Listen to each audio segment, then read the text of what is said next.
One man knows the future of the cruise industry at Port Canaveral better than anyone. Former Port CEO Stan Payne negotiated that future, after all.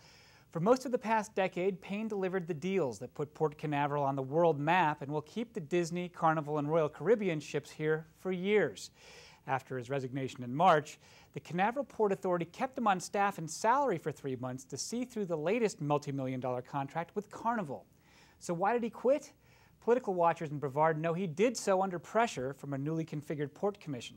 Those commissioners sympathized with local hoteliers who had clashed with Payne over fees for shuttle buses, competition for parking, and potentially a hotel and convention center at the port. Today, I asked Payne for an insider's look at Brevard's booming cruise industry, and we'll get his take on what led to his exit. Stan, I think one of the questions that a lot of people have is, why in the world is Port Canaveral one of the cruise hubs? I think it's, what now, the second busiest cruise port in the world? In the world. Why? There are a couple of reasons. Because the proximity to Orlando, that's one of them. So you have people coming down, spending some time at the parks, taking cruises. The other piece to it is you have a lot of airlift in and out of Orlando, so air service is good. The other thing is that you have a drive market that stretches all the way up into the Ohio Valley and to Virginia and North Carolina. So you have a really nice hinterland. You have a really nice market. So that's one segment of it. That's the home-ported cruises. For the port of calls that come down from the Northeast, you have people that come down from New York who've been a day, 2 days on the ship. They're ready to get off. And so the ship just makes a turn into Port Canaveral and they disperse to the Kennedy Space Center, Cocoa Village, the beaches here, into Orlando itself. So that part of the business, we're a convenient stop for those ships, and that market in New York is growing.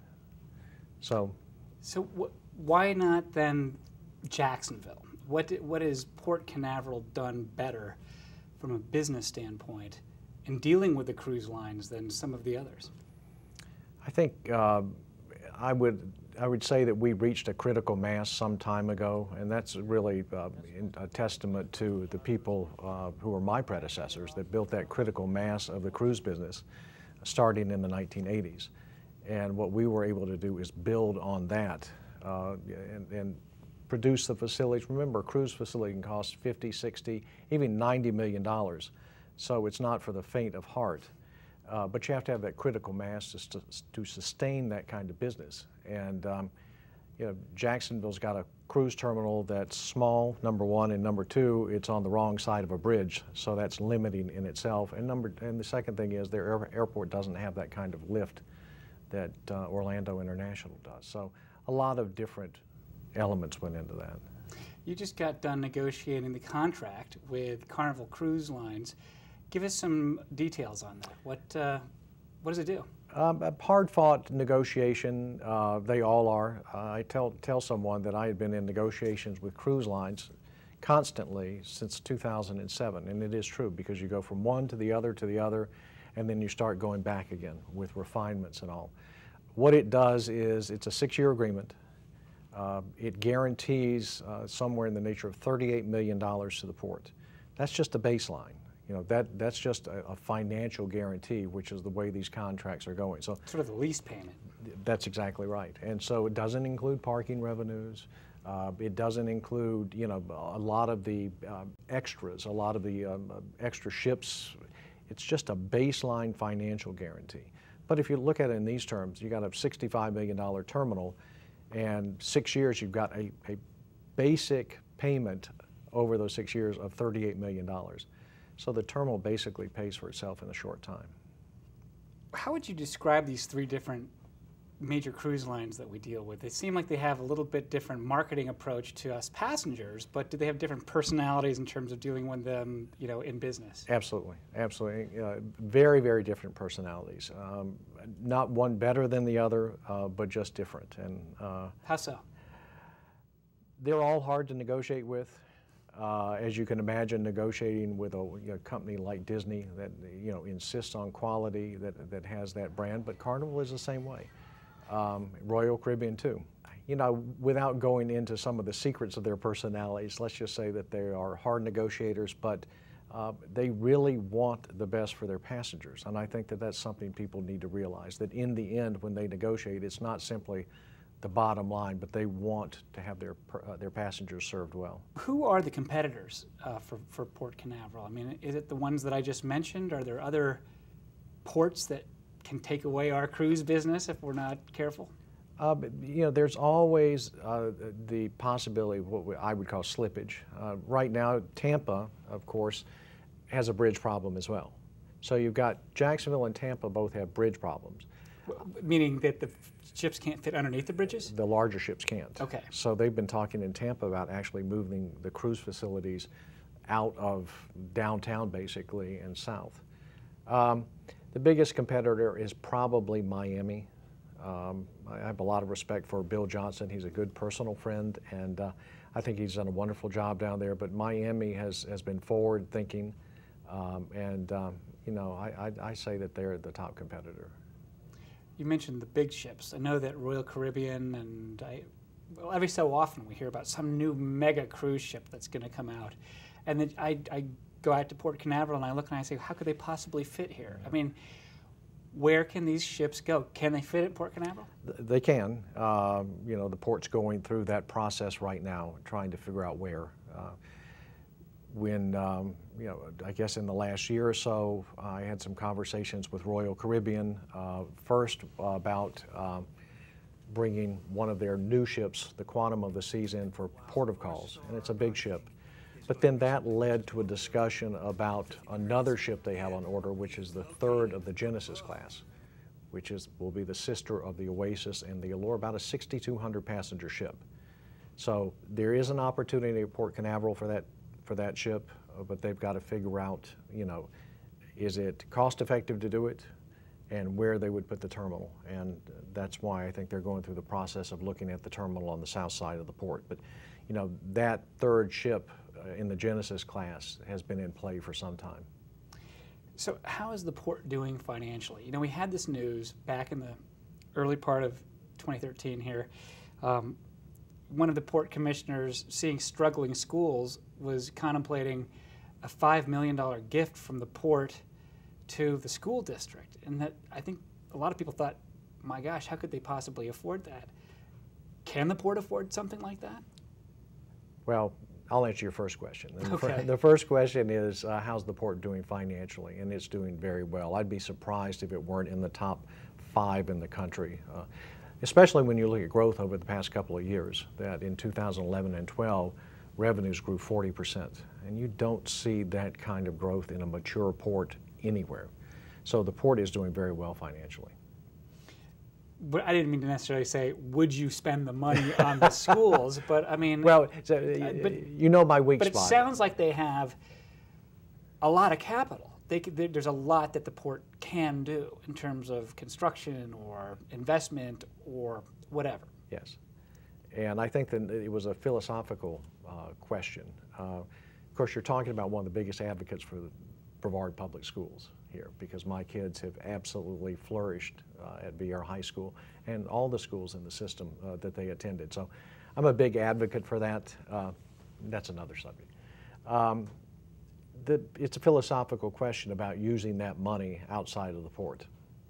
I think the legal opinion was, no, they couldn't help the schools. That doesn't mean you couldn't change the charter and allow that, or allow some of the investments outside the port. I saw some letter to the editor talking about helping with dune reconstruction, you know, parks, sure. Things such as that. You know, I think that's a philosophical question. I don't know that that question has been asked and answered quite yet. Yeah, it's hard to know. Do you just give money to other functions, or do you see your role as the port enterprise to build and grow port business so that more economic benefit goes to those communities so they can help themselves? I mean, it's a slower, longer process. It is. The question is it, you know, do you generate indirect benefits or direct benefits by, you know, actually direct spending? And it's a philosophical question. Fortunately, the port is in a position to, you know, have that philosophical discussion. Let's talk a little bit about one of the other big issues in ports, and that's this expansion of the Panama Canal that people believe is going to bring in a lot of new, bigger ships, more cargo containers. We've heard talk of cargo business out at Port Canaveral. What's going on with the Panama Canal, and how could Port Canaveral fit in? Well, it's interesting that since I've been detached from Port Canaveral, I've done some consulting, both with an Asian interest and also with a prospect now of doing some with a European organization, looking at the impact of the Panama Canal, looking at transshipment going into smaller hubs and then transshipping into Florida's ports, and what the impact may be. Frankly, no one knows what the impact of the expanded Panama Canal is going to be, especially on Florida's, not just Florida's, but the East Coast ports in general. You have Norfolk that's got 50 feet of water. You've got Baltimore that has 50 feet of water. New York has a bridge problem. Charleston and Savannah need to go deeper. Jacksonville needs to go deeper. And so those are your major players in the container trade. Miami will have 50 feet, Norfolk, Baltimore, and then the rest are a little bit behind in all that. It's in everyone's interest that more ports have deeper water, because the ships they're not going to put bigger ships, I don't think, on the rotations unless they have several ports to stop at. So, but how many is too many? And how much does it cost to get your channel or your port from where it is now to 50 feet? To 48, 49 feet. At Jacksonville, the cost of that, they were talking about being $700 million. So that's a lot of money. And Port Canaveral's its depth is 45? Roughly, 40 if you wanted to use a good number, 40. Okay. The channel project they're doing right now is to deepen 2 feet, but primarily to widen the channel, because the channel is simply not wide enough for the larger ships, especially the cruise ships. Talk about that a little bit. That's something that Port Canaveral really put a lot of effort, planning, and struggle into, was getting that channel widened and expanded to make us a bigger player. What is the status of that? I mean, did we get money from Congress? Is it all self-funded? What happened? What happened was the governor pledged $24.4 million earlier this year. Is it this year or last year? It was last year. As the state's contribution of that. Port revenues would make up the difference. Right now, there's legislation called WRDA, which authorizes these projects.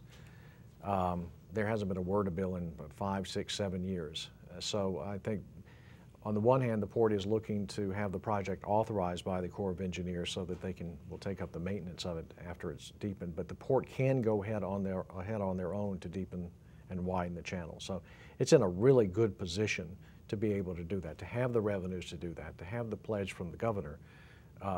So, all is good as far as that's concerned. What do you make of this proposal to potentially start barge traffic over to an inland port by Titusville? I guess it would go from Port Canaveral across the Banana River through the barge canal, and then barges would go up the river or someplace. What do you think? I think the market will decide whether that works or not. One way or the other. I think what the market forces look at are the cost of doing that versus the cost of doing it some other way, or the cost of using another port, or the cost of using a train inland. So in the end, whether that's successful or not will depend, I think, almost entirely on market forces. And I spoke to Mr. Payne at length last night, attempting to reach a solution to this problem, and I believe we agreed that we would shake hands and part ways as gentlemen rather than fighting every month over this. With that in mind, I would move as follows. I would move that Mr. Payne immediately at the end of this meeting be placed on administrative leave and be relieved of his duties as Chief Executive Officer of Port Canaveral immediately. Let's switch gears here and talk about what happened. In March, you resigned. We had an editorial board meeting with a new Port Commission chairman who made it pretty clear that he wanted to push you aside. He had already sort of picked out somebody that he had in mind, and it was clear that the very next Port Commission meeting was going to be a tough one for you. He essentially wrote an indictment that said that you'd used too many consultants, that there had been this clash with business interests over parking and the like. What do you think happened there? What's your take? Well, here's a couple. One thing I would say is that someone I know in the industry, and it's been who's been in the industry a long time, made this comment. He said, you know, port directors, the first 5 years everyone loves you, and the second 5 years everyone hates you. And you were there 9. And I was there 9, and Okay. the average tenure of a port director is about 6 years. So if you look at it in those terms and can smile about it now, I was living on borrowed time anyway. The board that hired me was gone. The board that had a philosophy in running the port was gone. And that board included Joe Matheny, who was the last remaining member. It included my mentor, Rodney Ketchum. It included someone that I'm still close to, Tommy Goodson, who's now a state legislator. So an entirely different board. So philosophical differences and a new board. And once again, living on borrowed time in this industry, you're not going to see port directors anymore stay for 15, 20, 25 years in ports. Someone I'm very close to at the Virginia Port Authority, I'm not sure how long he stayed, but it may have been 25 or 30 years. His peers stayed that long as well at the various ports. You're not going to see that. The port industry has changed too much. One of the trends I think I noticed was that the port, building up its cruise business, was doing very well. It took longer for the local hotel industry and other entrepreneurs to catch on and figure out how to make money by running shuttle buses and having their own parking facilities. But by that point, the port already had built big parking facilities and was trying to serve customers in its own way. So there was no way to really avoid all competition with local business. How do you balance that? I mean, if you're a port that has to compete and make money and sustain itself because it doesn't get taxes, but there is also this industry that surrounds it that you want to support, where's the line? How do you know how much competition is too much competition? It's difficult, and what you said is exactly true. You know, the cruise lines are primarily the ones that insist on having parking garages. And it is a very difficult balance because you're talking about parking being 20% at times of the port's revenues. So if you're in any other business and you find that heated competition for 20% of your business, 1/5 of your business, you're going to compete. On the other hand, and that's in the commercial marketplace, but on the other hand, ports are these hybrid characters that are also public bodies. And so the notion was a public body, you shouldn't be competing. Well, the investments had already been made in the garages. So in the end, my suspicion is market forces will level that out as, the hoteliers, the off-site lots and all do get their share of the parking revenue. Some ports don't have parking revenue simply because of that. Some ports have all the parking revenue because the land around them is so expensive that, you can't afford to build a parking lot. Different models. And someone told me one day that said, the old adage, it's not if you've seen one port, you've seen them all. If you've seen one port, you've seen one port. They're all different. But once again, that's this issue of the nature of the port being hybrid, being public but operating in a commercial sphere. The reason those revenues are important is because they pay for so much else. They pay for roads, they pay for Security. all sorts of different things, not just operations, but new buildings and everything like that. The cruise business clearly pays for a lot at Port Canaveral for other things.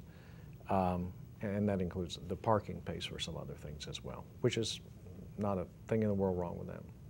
One of the things that was raised as an issue was that you had hired a lot of consultants and hadn't brought them all to the Port Commission for approval. What's your response to that? I hired some consultants. I would say that the consultants I hired were not happy with me all the time because I used to beat them to death for good deals. And I always felt that you needed a different set of eyes to come in and look at things. And so that's a philosophical difference. What kind of consultants? Consultants looking at rail, looking at cargo, looking at parking, looking at things not from the eyes of, beyond the expertise of a staff to look. A consultant was brought in to look at delays in picking up passengers at the cruise terminals. And what he said was very interesting. He said, you understand what the problem is here. And I said, well, I think there are just too many shuttle vehicles for this facility. And he said, well, what he said was, this is unprecedented. You don't understand. This is an outside set of eyes. I said, you know, this is unprecedented about having this many shuttle vehicles at a terminal like this. He said, I've never seen it before. So that's why you bring in that extra, you know, that outside set of eyes of people that have seen it in other places and know how to deal with it and how to deal with it efficiently. Another issue that came up was this issue of turnover. A consultant came in and compared Port Canaveral turnover to Brevard County turnover, Brevard County government. Brevard County government averaged 10+% over 5 years. Port Canaveral averaged about 23% over, you know, each year over 5 years. Did that seem extraordinary to you, or were there reasons that weren't made clear for that? I think part of it was certainly the formation of the police department, and I think everyone suspected or knew or expected going in that you have a police department that was going to be staffed primarily by ex-police officers from the cities, but this kind of policing is not traditional municipal policing. It's a hybrid, once again, of industrial security and policing. So not everyone's going to fit into that. So it's boring. It can be, yes. I've seen it before when I was with the Virginia Port Authority. It just takes a special kind of individual to do it. So growing pains with that. You know, in looking back on it, you have to be concerned about turnover, and I thought long and hard about this, and you know, in retrospect, I think the one thing I would do differently, and I say this, and it's going to be a controversial comment, but I probably would not have outsourced the terminal services support staff. There were a lot of financial reasons to do it, but on the other hand, you know, those people were very dedicated to their job. So in retrospect, not as ex-CEO of the Port Authority, but as a person, I probably would have had second thoughts about doing that. And that was a pretty good percentage of the people that wound up leaving yes, and were counted as part of the turnover. And what did they do? They cleaned the terminals. Oh, okay. And you know, I always made it a point of walking in the terminals with the cruise line president saying, you know, how would you like to have a meal off the floor of this terminal? Looks clean enough, doesn't it? So you know, that's certainly a regret.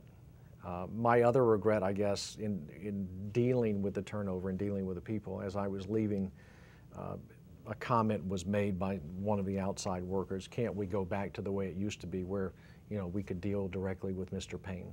And in my first few years at the port, I did that, and I loved it.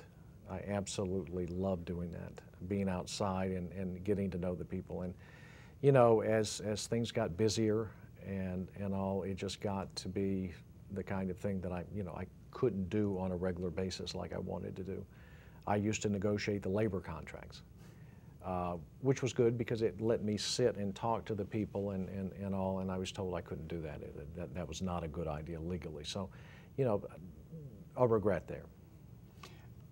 I wanted to find out from you something about billboards that I saw driving home from Tallahassee to Brevard County.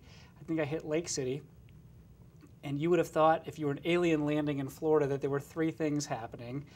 You would have thought that, you know, there were abortions happening, and those are bad things. You would have thought that Charlie Crist is a really great trial lawyer, and, you know, he's for the people. And Port Canaveral was the place to be for almost everything to do with tourism. Port Canaveral, go camping. Port Canaveral, buy your bikini. Port Canaveral, take a cruise. There was just Port Canaveral billboards seemingly the whole way. How'd that come to be? Partnership with the TDC to buy the billboards cheaply. The initial notion was to put them on roads that led to our cruise competitors to get the name of Port Canaveral in their minds, and whether it be for camping or whether it be whatever, and expanded beyond the cruise into something more, you know, Port Canaveral as a destination. I've seen them. Do they work? I don't know, and you'd have to go back, and I don't know how you even test for that. But does a consumer make a Port Canaveral decision, or do they book their cruise and it turns out that it leaves from Port Canaveral, so that's where I'm going?